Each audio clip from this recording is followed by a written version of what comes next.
Welcome to our 6th History of Change talk. This time we'll be exploring lessons from global AIDS campaigning ahead of World AIDS Day, which is tomorrow. We're really happy to be joined by Simon Wright and Alice Faye, both from Save the Children. Simon is currently head of child survival, and he went from being an activist to an NHS health promotion and policy person in the 90s.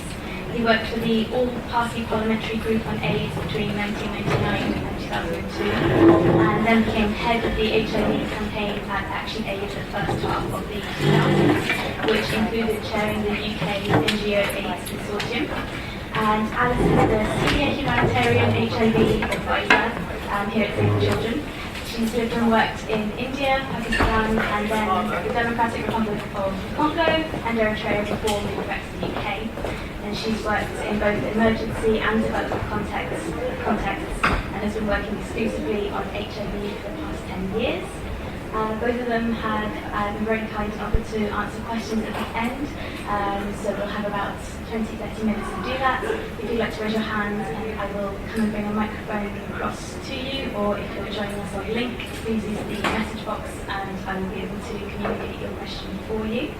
And also just a reminder that this talk is recorded and will be available to listen to externally on our YouTube channel, and that you can also join in the conversation with the hashtag #ChangeHistory on Twitter. Okay. Thanks, Yvonne. Apparently there's 20 people on the link, so that's good. It's about the same as in the room. So thank you everyone for coming along. What I'm going to do first of all is a kind of personal reflection on the campaign against AIDS, which covers a few decades. And then Alice is going to talk a bit more about what is currently the situation, because I'm somebody who no longer works specifically on HIV and haven't for quite a long time, but I did for a long time. So, the first slide, please, Yvonne. People on link can't see the slides. They can see the slides, good. Yeah. I'm glad they can see them, especially this one that comes up in a moment. It's very good. You're going to love this picture yourself. I mean, it is really one of the best slides I've ever put together. Oh, sorry. That's not it. It's coming up. It's coming. It's coming. Small working. Okay, so I'm basically going to start, and the slide will show in a minute when it goes up, in the 1980s. So I think in the 1980s, and apologies for people for whom this is boring and things you know well, but in the 1980s, obviously HIV was first identified. Its first name was gay-related immune deficiency because it seemed to be associated with gay men, and nobody knew what was causing it. And it took quite a while to identify the HIV virus and the condition that was called AIDS.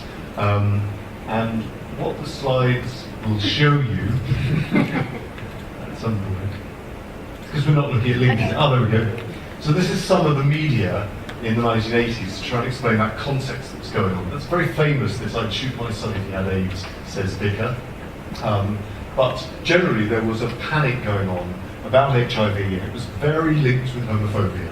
So it was very much perceiving that gay men were a threat to the broader society, and that you needed to work out, if there were gay men working in an organisation, there was no protection in employment in those days. Gay men were sacked from their jobs for being gay because they were seen as a risk because of HIV. And if you could read some of that text, it's really about how do you spot gay men to make sure that you're not at risk of this AIDS panic that was going on. And so it was huge for a few years, this kind of perception. Of course, this at the same time, probably as HIV was first being identified in North America and Europe among gay men, and then latterly among injecting drug users, at the same time, probably by that time, HIV was probably already very widespread, especially in sub-Saharan Africa, but the surveillance systems, the expectation of good health, the ability to diagnose was probably all hiding what was going on at that time. So the first responses to HIV were very much organised by gay community activists. They used the networks, the newspapers, the groups, the switchboards, getting information, particularly in Europe, getting information from the States, sharing that information, and it very much had a sense of a community that was under attack and had felt itself under attack for a whole range of reasons, feeling this was the latest attack which it needed to organise and mobilise about. And in the public health analysis, we think that first period response was actually very effective and stopped the kind of such a fast spread of HIV among gay men in the UK. And lots of systems were set up, home buddying systems, home care. This was a time when there were no treatments whatsoever, of course. So if we go to the next slide kind of shows where the government finally woke up to it. And that was Norman Fowler, who was Secretary of State for Health. And in about 1986, the government decided to put this leaflet through everybody's door saying, worry about AIDS. And it said explicitly, gay or straight, black or white, AIDS affects everyone. And this mantra of AIDS affects everyone became a very common mantra.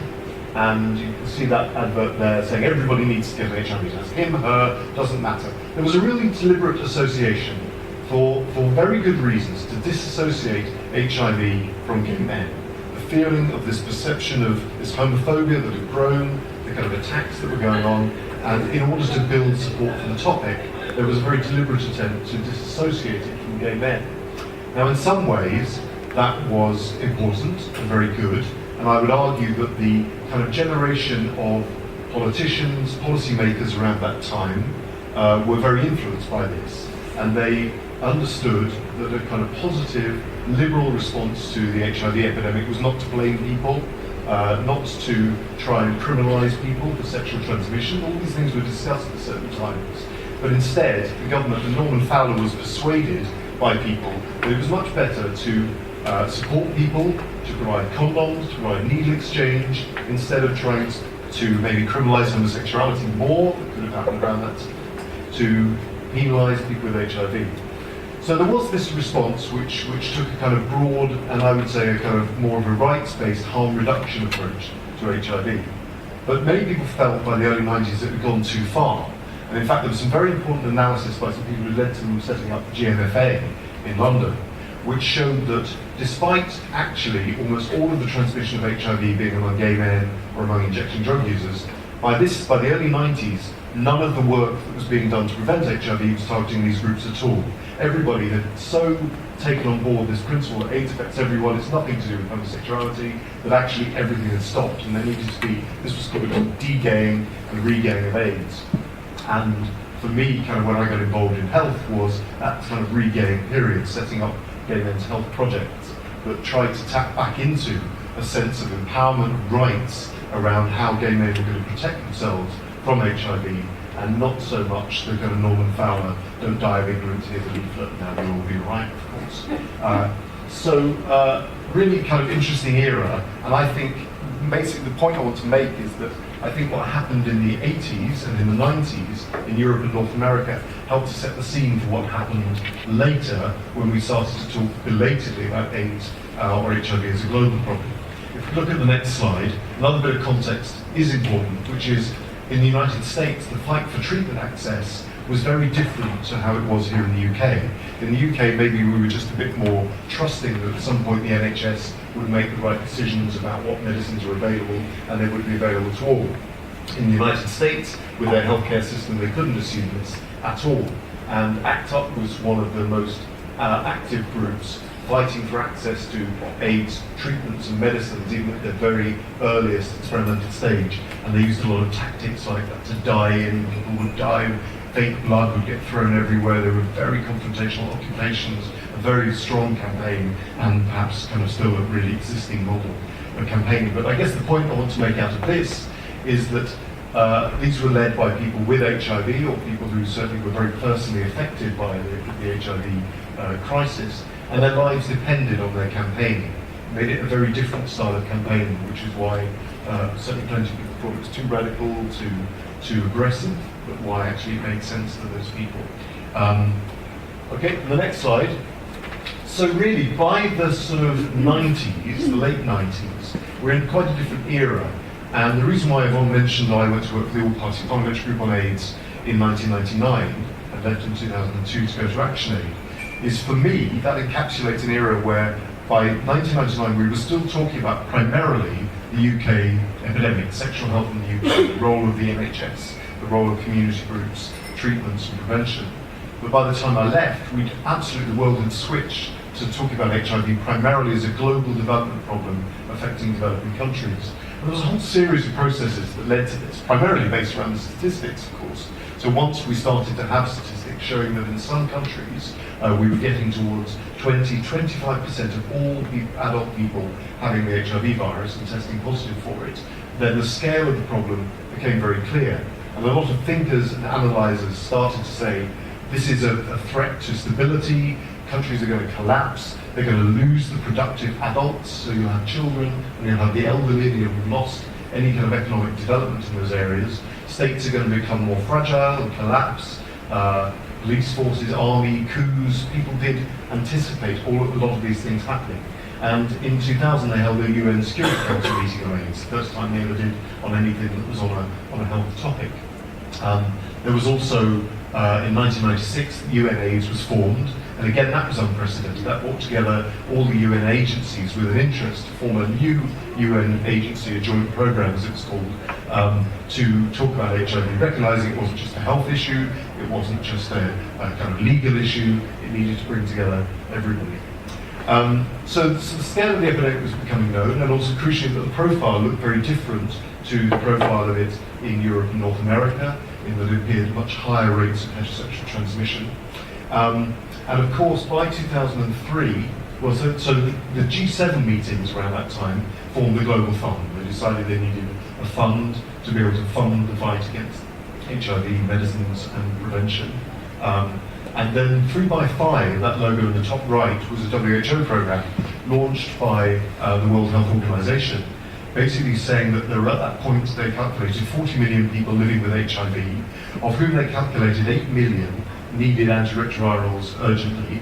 Now we would say, well, 40 million actually ought to be receiving treatment. But in those days it was thought 8 million needed it, and they calculated of those 8 million, only 6% were getting any kind of treatment. So it became a really important push for 3x5. It was led by a guy called Jim Kim, who was head of the HIV team at the World Health Organization, and now, of course, is the president of the World Bank. Go to the next slide.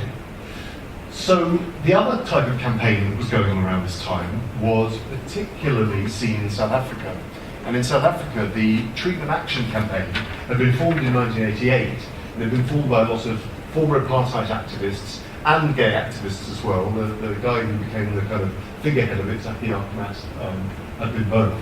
And they were fighting on two fronts, really. They were fighting their own government, and they had a government that was very resistant to thinking about HIV. It kind of was interested in believing in conspiracy theories that said that HIV didn't really exist.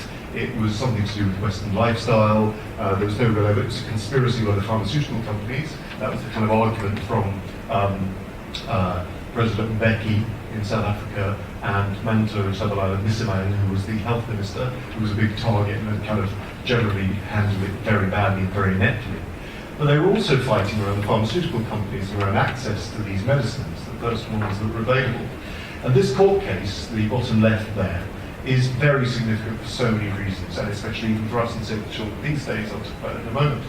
But 39 pharmaceutical companies brought a case against the South African government that in its constitution had just repeated some text that is in all the UN trade agreements, saying that if a country is having a crisis, having a public health crisis, and it needs access to medicines but cannot afford them at the price of the companies that own the patents, they have the right to take over the patents and produce their own generic versions or buy them from different sources, even if the pharmaceutical company doesn't want that.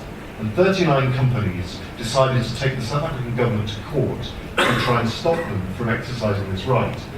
And this was a hugely mistaken tactic on the part of the pharmaceutical companies, because the case attracted enormous global attention, annoyed the hell out of everybody, made the companies look outrageous in their behaviour. You know, people's general understanding was these are companies that own these medicines that could save people's lives, and they want to stop people from getting them. And that common understanding became very embedded. It did huge amounts of damage, and our colleagues in GSK talk constantly about the damage that this did to the reputation of the pharmaceutical industry globally. And in many ways they think the pharmaceutical industry has not recovered from this particular period. The case collapsed. The South African court asked the companies to attack, were very clever, and they made a submission setting out why they thought that the constitution needed to be upheld. and the South African court decided that actually the companies, instead of just hearing and deciding, needed to answer all of the points raised by TAC, and at that point the companies withdrew from the court case. So the principle got established that countries could take over patents, and several countries have done that, and it especially opened up the generics market, which caused a massive fall in the price of AIDS treatments. So treatment action campaign, incredibly important in South Africa, again led by people living with HIV, their friends, their families, their communities, and a very, very effective campaign. And so my final slide is, or the penultimate slide, is kind of a later period where we in the UK, inspired by the treatment action campaign, inspired by the 3x5 movement, basically decided that there was a need to really push for AIDS treatment. There'd been a lot of debate before that about, actually, should we just concentrate on prevention? Forget people who've got HIV. Prevention is more likely to be cost effective, more likely to be successful. We've just got to stop the next generation from becoming infected. But actually, by this stage, there'd been a recognition not only that treatment worked, that it could be affordable, that some of the myths that were around that said that African people wouldn't be able to take complicated pill regimes because they wouldn't be able to tell the time because they didn't have watches. So that was one of the arguments made by the pharmaceutical companies at a certain point. All these things have been debunked. It was clear that AIDS treatment could be expanded. And so the Stop AIDS campaign started in, I think, 2002 in the UK and led through to the Make Poverty History campaign, which was around the G8 held in Glen Eagles in Scotland in 2005. And a previous history of change has talked about the Make Poverty History campaign. What was interesting is when it started off, the Make Poverty History campaign had said it was going to work on 3 topics. One was debt, one was aid, and one was trade. And I was in ActionAid leading their HIV campaign, and kept saying, you know, HIV is quite a good topic as well if you really want to get to one of the big injustices around access to resources, the right to health, the right to life. And Make Poverty History campaign was very principled. They said, no, we're not going to get on a particular topic. We're going to just work on debt, aid, and trade. And then what happened is maybe through some clever campaigning, maybe from the politicians who I think in the 1980s and 90s had become supportive of HIV as a topic, they ended up inserting it back in. There was famously a meeting where the Make Poverty History people went to brief Tony Blair about the progress, and number 10 said, great, so you'll want to tell us about debt, aid and trade, and of course HIV and AIDS. And they were kind of, yes, and therefore it became the 4th topic in many ways of Make Poverty History. Up on the top left is something that my team at ActionAid produced, which we were very proud of until we crashed it. But it was an ice cream van, a very old one that we probably shouldn't have been driving around, which we took to student university campuses and student unions, and got people signing through the window a petition, in fact a prescription that went to number 10, calling for AIDS treatment for all by 2010. You can see what we were doing partly then was still using the perception of injustice in the access to treatment and accusing, and this is very much more ActionAid style than Save the Children style, accusing George Bush and Tony Blair of keeping AIDS medicines out of reach and how they needed to be persuaded. And we know from some of the evaluation that was done, these petitions went in a box to number 10. And when the Labour Party hierarchy, and if Justin was here, he'd be able to tell us about some of this, when they were looking for what to put in the Labour manifesto for the 2005 general election, somebody tripped over this box full of prescriptions saying AIDS treatment for all. They went, do you have that one? Yeah, let's have that one. So it went into the 2005 general election manifesto, that therefore meant that the British government wanted to push that as an outcome from the G7. And Kirsty and Laurie Lee spoke in the previous History of Change one about how that actually came about through the G7 process, which I wasn't going to talk about so much here. So, yeah, basically, thank you. Okay, so I'll just go to my final slide. And my final slide are kind of some lessons that I would say those of us trying to campaign on development, on health, on rights, could learn from and maybe can't replicate for some of the conditions that led to what was probably one of the most effective global campaigns. Alice may go talk about the number of people on treatment now, which of course is by no means anywhere near where it should be. It's so much further than it was before all this campaigning started. So the first lesson that I take from it is that health must be about empowering communities to change things for themselves. It's not about being educated. When gay men were organising for themselves to share with their community, to build resistance and kind of a sense of power in their community to stand up and fight back against HIV, it was far more effective than Norman Fowler delivering a leaflet through everybody's front door. And this is a principle that I've always tried to apply in whatever kind of health work I've been doing. And I believe that we in Save the Children can do much more in that, following that principle. It's also about health as a right. If you start by saying that health is a right, healthcare is a right, you start to just think and plan very differently. You think about, you spot what is wrong and what is unjust against that pinnacle, that principle that health is a right. I think it really helps campaigning, good campaigning, to have a villain and a sense of injustice. And the great good fortune, really, of the AIDS campaigning was the pharmaceutical companies putting themselves forward voluntarily to become villains, and a villain that really stayed in public perception. So when people were later campaigning for AIDS treatment, even though actually quite a lot of that money ended up going to pharmaceutical companies to buy medicines and buy antiretrovirals, actually people still had a sense we're standing up for people's rights to health against vested interests. And finally, and this is the one that we try in maternal and child health to think, how do we mobilise people? How do we mobilise people who are at risk, women who are at risk of maternal mortality, parents who have lost a child during childbirth or at a very young age? And we don't seem to find the same ways of doing it. People try and do it around vaccines. There's a civil society movement around immunisation. But what we don't find is anything like this group of people who were campaigning to save their lives, whose personal identity, their personal chance of survival was absolutely embedded in their campaigning. And so many people were incredibly brave in the way that they came out as having HIV. They told their friends and their neighbours and their families, and appeared on the media in countries around the world, and fought in order to not let their lives be relegated, their lives being written off. And that's something we've never been able to find a way of replicating in any other topic. But that's a few lessons from the AIDS campaign that we'll stop to through it.